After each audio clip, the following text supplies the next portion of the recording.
زبیدی سے وضاحت مانگی تو اس نے کہا، خانہ کعبہ کی عظمت و تقدس کی قسم، میں نے اپنی لڑکی نہیں بیچی اور نہ ہی وہ کنیز ہے، وہ میری بیٹی ہے، اور اس شخص نے اپنی قوت کے بل بوتے پر زبردستی اسے اغوا کر کے اپنے گھر میں ڈال دیا ہے۔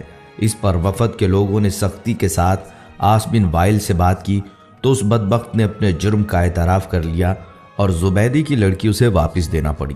لڑکی واپس کرنے کے وقت بدبخت عاص نے ارکان وفد سے کہا کہ میں کل صبح لڑکی واپس کروں گا، ایک رات مجھے اس کے ساتھ گزار لینے دو۔ وفد کے تمام غیرت مند ارکان نے اسے سختی کے ساتھ اس بد ارادی پر شرم دلائی اور کہا یہ ہرگز ممکن نہیں، چنانچہ اسے اپنے شیطانی ارادے پر عمل کا موقع نہ ملا۔ زبیدی کی بیٹی اسے واپس دلائی گئی۔ اب اس نے اپنی بیٹی کو ساتھ لیا اور اپنے علاقے کی طرف روانہ ہو گیا۔ ناظرین، اللہ سبحانہ تعالیٰ نے نبی صلی اللہ علیہ وسلم کو 40 سال کی عمر میں نبوت رسالت سے سرفراز فرمایا۔ نبوت سے نوازے جانے کے بعد آپ صلی اللہ علیہ وسلم 13 سال تک مکہ مکرمہ میں رہے۔ یہ زمانہ آپ صلی اللہ علیہ وسلم کی مکی زندگی کہلاتا ہے۔ آپ صلی اللہ علیہ وسلم نے مکی زندگی میں 3 سال تک خفیہ طور پر اپنے قریبی لوگوں کے سامنے اسلام پیش کیا۔ پھر آپ صلی اللہ علیہ وسلم نے 10 سال تک کھلم کھلا اشاعت اسلام کا کام کیا۔ اس کے بعد آپ صلی اللہ علیہ وسلم یثرب ہجرت کر گئے۔ اشاعت اسلام کی وجہ سے کفار مکہ آپ صلی اللہ علیہ وسلم کے جانی دشمن ہو گئے۔ جب تک نبی صلی اللہ علیہ وسلم نے اپنی نبوت اور رسالت کا اعلان نہیں کیا تھا، اس وقت تک آپ صلی اللہ علیہ وسلم مکہ میں ایک عقل مند اور دانشور، صادق اور امین اور اچھے انسان سے جانے جاتے تھے۔ جب آپ صلی اللہ علیہ وسلم نے اپنی نبوت کا اعلان کیا تو لوگوں نے آپ صلی اللہ علیہ وسلم کو جادوگر اور کاہن و ساحر جیسے معیوب لقب سے مشہور کرنے کی کوشش کی تاکہ لوگ آپ صلی اللہ علیہ وسلم کے قریب نہ آئیں اور نہ آپ صلی اللہ علیہ وسلم کی باتیں سنیں۔ طارق بن عبداللہ المحاربی رضی اللہ تعالیٰ عنہ فرماتے ہیں، میں نے اللہ کے رسول صلی اللہ علیہ وسلم کو بازار ذی المجاز میں دیکھا جبکہ میں خرید و فروخت میں مشغول تھا۔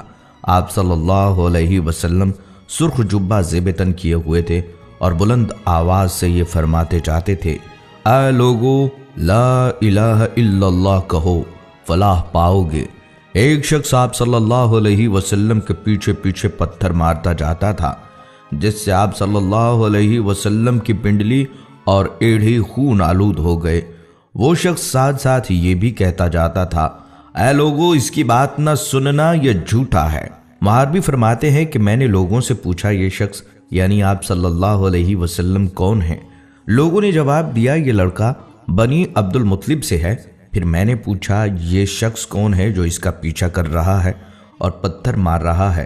لوگوں نے جواب دیا یہ آپ صلی اللہ علیہ وسلم کا چچا عبدالعزیٰ یعنی ابو لہب ہے۔ بازار ذی المجاز میں آپ صلی اللہ علیہ وسلم پر ابو جہل کا مٹی پھینکنا۔ بنو مالک بن کنانہ کے ایک شیخ کہتے ہیں کہ میں اللہ کے رسول صلی اللہ علیہ وسلم کو بازار ذی المجاز میں دیکھا کہ یہ فرماتے تھے، اے لوگو لا الہ الا اللہ کہو فلاح پاؤ گے۔ راوی فرماتے ہیں کہ ابو جہل آپ صلی اللہ علیہ وسلم پر مٹی پھینکتا تھا اور یہ کہتا تھا، اے لوگو خیال رکھنا یہ شخص تم کو تمہارے دین کے حوالے سے دھوکہ نہ دے دے، کیونکہ اس کا ارادہ ہے کہ تم لات و عزا کو چھوڑ دو، جبکہ رسول اللہ صلی اللہ علیہ وسلم اس کی طرف ذرہ برابر بھی التفات نہیں فرماتے تھے۔ ایک دفعہ نبی کریم صلی اللہ علیہ وسلم کعبہ شریف کے پاس نماز ادا کر رہے تھے۔ ابو جہل اور اس کے ساتھی وہاں بیٹھے تھے۔ ان میں سے بعض نے بعض سے کہا، تم میں سے کون ہے جو فلاں قبیلے کی اونٹنی کی اوجڑی لائے اور محمد صلی اللہ علیہ وسلم سجدے میں جائیں تو اسے ان کی پشت پر رکھ دے۔ عقبہ بن ابی معیط جو نہایت بدبخت، شقی القلب اور ملعون تھا، وہ وہاں سے اٹھا اور اوجڑی لے کر آیا۔ پھر وہ آپ صلی اللہ علیہ وسلم کے سجدے کا انتظار کرنے لگا۔ جب آپ صلی اللہ علیہ وسلم نے سجدہ کے لیے اپنے چہرہ مبارک کو زمین بوس کیا تو اس نالائق نے اس اوجڑی کو آپ صلی اللہ علیہ وسلم کی پیٹھ پر کندھوں کے درمیان رکھ دیا۔ آپ صلی اللہ علیہ وسلم اس کے بوجھ کی وجہ سے اٹھ نہیں پا رہے تھے، سجدے کی ہی حالت میں پریشان تھے۔ دوسری طرف ابو جہل اور اس کے بے غیرت ساتھی سب کے سب ہنسنے اور ٹھاٹھے مارنے میں مصروف تھے۔ حضرت عبداللہ بن مسعود رضی اللہ تعالیٰ عنہ یہ سب کچھ دیکھ رہے تھے، مگر اپنی کمزوری اور ظالموں کے خوف سے رسول خدا صلی اللہ علیہ وسلم کا دفاع کرنے سے عاجز تھے۔ پھر آپ صلی اللہ علیہ وسلم کی لخت جگر حضرت فاطمہ رضی اللہ تعالیٰ عنہ آئیں اور اوجھڑی کو آپ صلی اللہ علیہ وسلم کی پشت مبارک سے ہٹایا۔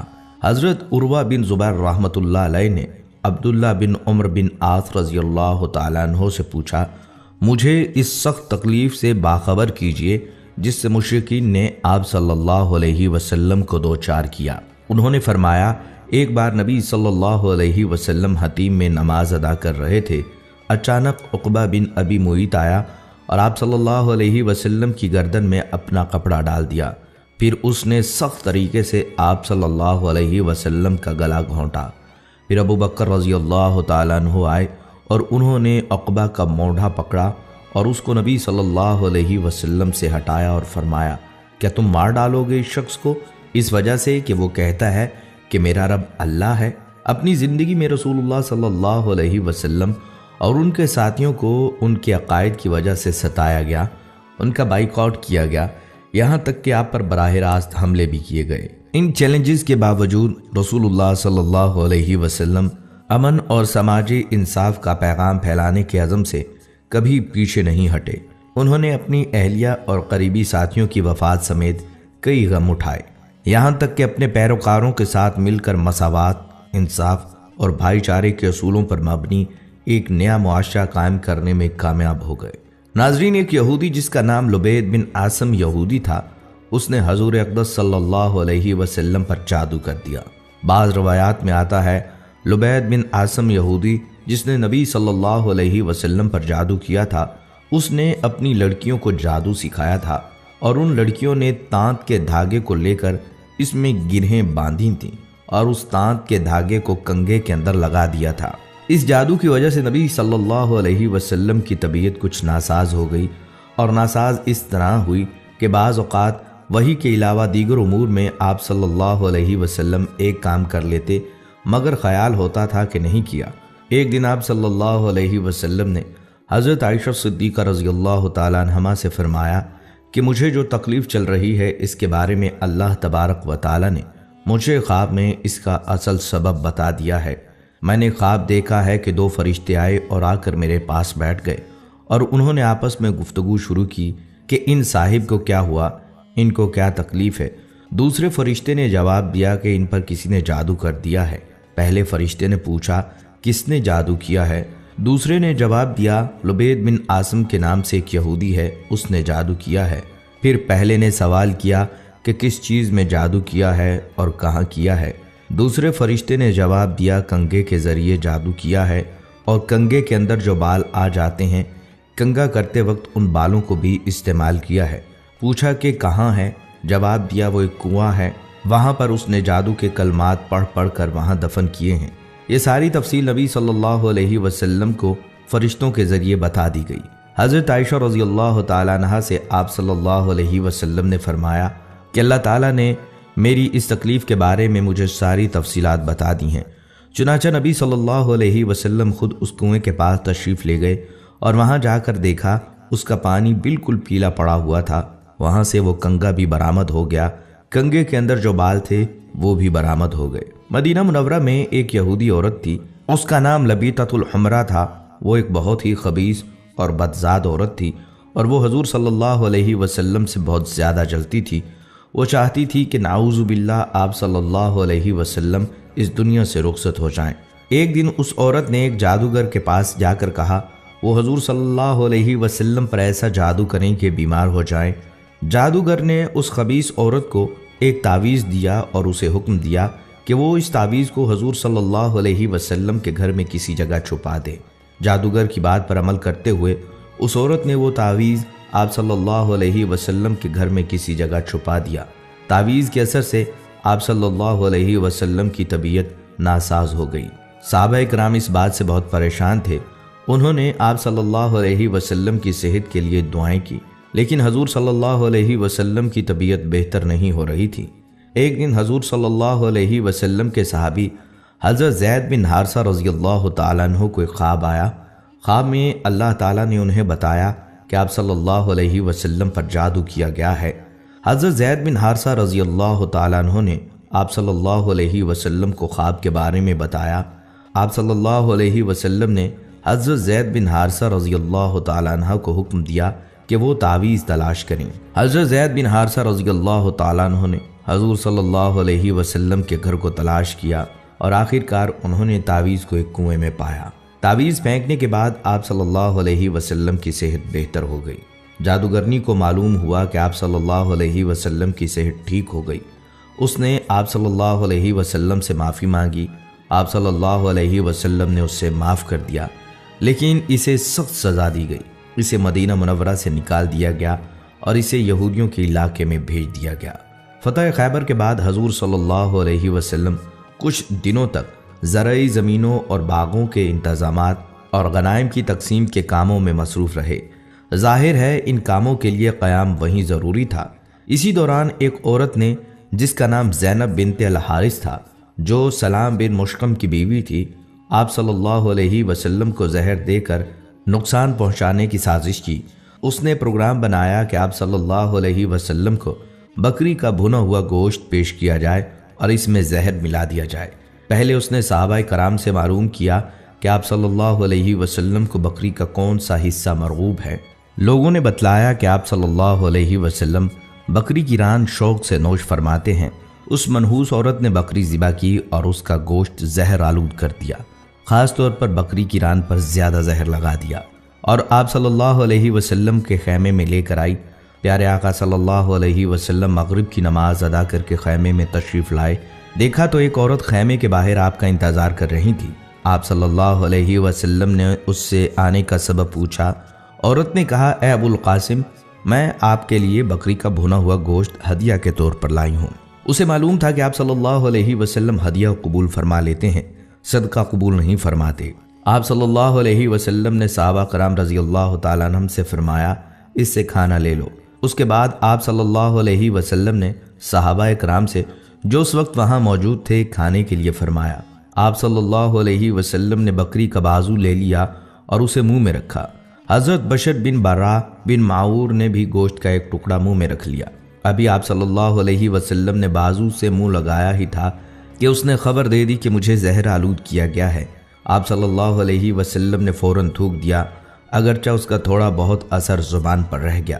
دوسری طرف حضرت بشر بن برا آپ صلی اللہ علیہ وسلم کے ادب اور لحاظ کے سبب کھانا نہ تھوک پائے، حالانکہ آپ صلی اللہ علیہ وسلم نے فرما دیا تھا کوئی شخص یہ کھانا نہ کھائے، اس میں زہر ملا ہوا ہے۔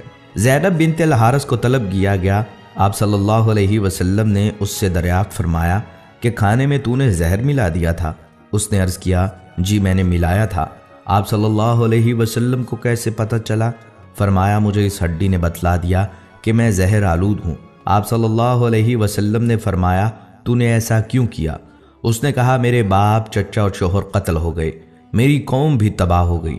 میں نے سوچا اگر آپ صلی اللہ علیہ وسلم نبی ہوئے تو یہ زہر آپ پر اثر نہیں کرے گا اور آپ صلی اللہ علیہ وسلم بچ جائیں گے، اور اگر بادشاہ ہوں گے تو ہمیں آپ سے نجات مل جائے گی۔ آپ صلی اللہ علیہ وسلم نے اسے کچھ نہیں کہا اور جانے دیا۔ صحابہ رضی اللہ تعالیٰ عنہم نے عرض بھی کیا کہ اس کو سزا ملنی چاہیے، مگر آپ صلی اللہ علیہ وسلم نے درگزر سے کام لیا۔ انبیاء کرام کی یہی شان ہوتی ہے، اور ہمارے حضور صلی اللہ علیہ وسلم تو وہ درگزر میں سب سے بڑھ کر تھے۔ جن صحابہ کرام نے گوشت منہ میں رکھ کر تھوک دیا تھا ان پر زہر کا اثر کم تھا۔ آپ صلی اللہ علیہ وسلم نے ان سے فرمایا کہ سر میں پشنے لگوائیں، یعنی فاسد خون نکلوا دیں۔ صحابہ کرام نے ایسا ہی کیا، لہٰذا حضرت بشر بن برا زہر کے اثر سے وفات پا گئے۔ رسول اللہ صلی اللہ علیہ وسلم اس واقعے کے بعد 3 برس تک حیات رہے، لیکن اس زہر کا اثر محسوس فرماتے رہے، یہاں تک کہ مرض وفات میں اس کا اثر کچھ زیادہ ہی محسوس فرمایا۔ ایک روز حضرت عائشہ رضی اللہ تعالیٰ عنہا سے فرمایا، اے عائشہ، میں نے خیبر میں جو کھانا کھا لیا اس کا اثر آج تک محسوس کر رہا ہوں۔ اسی لیے علماء کرام فرماتے ہیں کہ آپ صلی اللہ علیہ وسلم نے شہادت پائی۔ ناظرین کرام، یہ تھی ہماری آج کی ویڈیو، امید ہے آپ کو پسند آئی ہوگی۔